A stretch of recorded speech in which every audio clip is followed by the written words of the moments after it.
लालू जी इतने अच्छे बाप हैं, लड़का 9वां नहीं पास किया लेकिन चाहते हैं कि वो बिहार का राजा बने। और आप अपना दशा देखिए, आपका बच्चा मैट्रिक पास कर लिया, आईए बीए कर लिया, उसको चपरासी का नौकरी भी नहीं है, लेकिन आपको उसका कोई चिंता नहीं है। 5 महीना के बाद चुनाव होगा, गांव गांव में बैठ के चर्चा होगा कि लालू का लड़का जीतेगा कि नीतीश जीतेगा, लेकिन इसकी चर्चा नहीं होगी कि हमारे बच्चों का क्या होगा।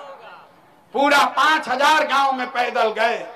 यहाँ बहुत भाजपा का मोदी का वोटर लोग बैठा है, पूछते हैं काहे दिए हो मोदी को वोट? कहता है मोदी का सीना है 56 इंच का। देखिए बिहार के लोगों का दुर्दशा।